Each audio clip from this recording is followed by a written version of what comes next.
Hi, this is Jeff Spencer, Math 120 instructor for the Community College Denver. And this is our video lecture over section 9.5, which introduces functions. And the functions are the building block of mathematical models so that we can model various things. It has a lot to do with physics and chemistry where we want to model various things with equations. And we start with functions, and eventually linear functions are going to be our first model.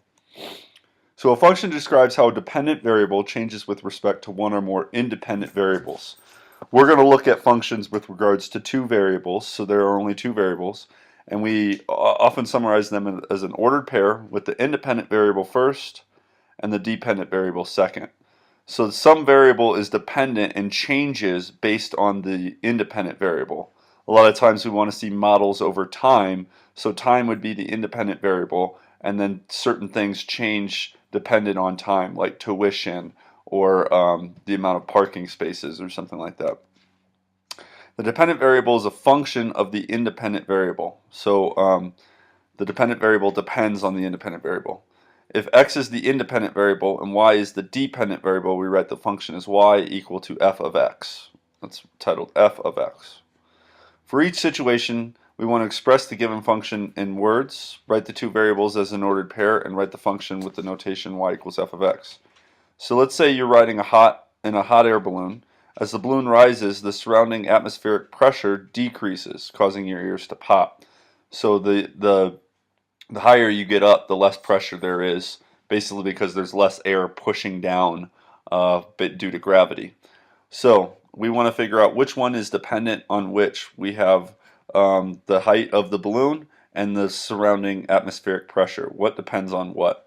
Well, the way I think of it is the atmospheric pressure is very dependent upon the height of the balloon. So we say the atmospheric pressure is our dependent variable, and that's our y. And as the height of the balloon rises, that's our x, our independent variable. So pressure depends on the altitude, and altitude is, so pressure is the dependent and altitude is the independent. So the ordered pair of the variables is the altitude of the balloon, comma, pressure, kind of like your x, comma, y. Let A stand for an altitude and P stand for pressure, so then we can write the function as the pressure is dependent on the altitude, so it's a function of the altitude. Let's say you're on a barge headed south down the Mississippi River. You notice that the width of the river changes as you travel southward with the current. So the river width is dependent upon the distance south that you're traveling. So the ordered pair of the variables is the distance from the source, that's the independent variable. And then we have the river width, which is the dependent variable. River width depends on the distance from the source, x, comma, y. There are three basic ways to represent a function. We can use a data table, draw a picture or a graph, or write an equation or formula. And then the domain, so just to remember, those are the three things. Some will use all forms, mostly the last two though, graph or an equation. The domain of a function is the set of values that both make sense and are of interest for the independent variable. Another way I say it in algebra is just the possible x values for that variable, or sorry, for that function. The possible x values, and the range is the possible y values, the reasonable values of the dependent variable that correspond to the values in the domain. So let's look at an example here. Okay, so we have this graph, and the first thing we're supposed to do is identify the independent and dependent variables and describe the domain and range. Well, the x variable is always the independent, so that would be the years. And the population, world population, is very dependent on as time passes by, and it's clearly growing. So the dependent variable is the population. Okay, and then it's the domain of the function is the possible x values. So it looks like it's going from 1950 to 2000. So the domain of the function is the years from 1950 to 2000. And the range is the possible y values from this table. So that's definitely the population. And that goes from 2.5 billion up to about 5.5 billion. Oh, it said round to the nearest integer. Round to the nearest integer, so I'm going to go, this is just about 2, because I think this is a little below 2.5, and this is a little above 5.5, so I'm going to go to 6. Oops, 6. Okay. And then it says choose the correct description below, so describing the function in words. The function shows that the rate of increase in the population has been increasing since 1950. The function shows a steady increase in population from 1950 to 2000. I like that one. The function shows that there has been a relatively constant world population since 1950. That's not true. The population is increasing. Yeah, this last one, no, there's no decrease in population, so I'm pretty sure I'm happy with this one. Okay. All right, now let's look at a different type of problem here where we have to read off of a graph and get some answers. So use the graph on right to estimate to answer the following questions. You can zoom the graph by just clicking that little zoom button.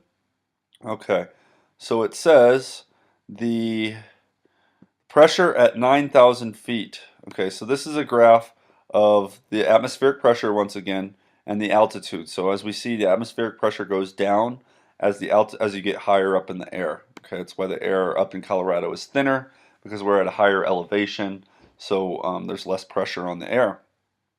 So the pressure at 9,000 feet. So if I look at 9,000 feet, it's going to be approximately, I'd say, 22 inches of mercury. So I'm going to type here. I have to close that. That's lame. Okay, 22 inches of mercury. The pressure at 12,000 feet is approximately, I'm going to guess, 12,000. 12,000 is actually closer to here. 12,000, I'm going to guess, is right about 20. Okay. And the pressure at 9,000 feet is 29,000 feet, excuse me. 29,000 feet is going to be right here. The pressure, I'll say, is maybe 12 inches of mercury. Okay, all right. Then we have to go and find some values if we know the y values, the inches of mercury. So the altitude for which the pressure is 24 inches of mercury. So I look up 24.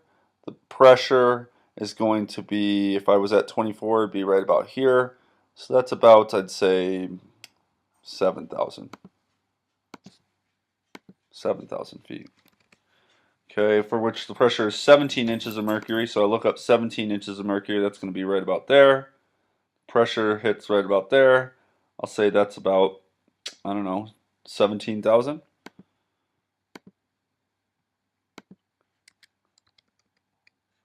And for 12 inches of mercury, 12 inches is going to be right about here. Hit it right about there. I'll say, once again, maybe 27,000. It's kind of a coincidence here that they're all 27 on ending on sevens, but okay. So that's an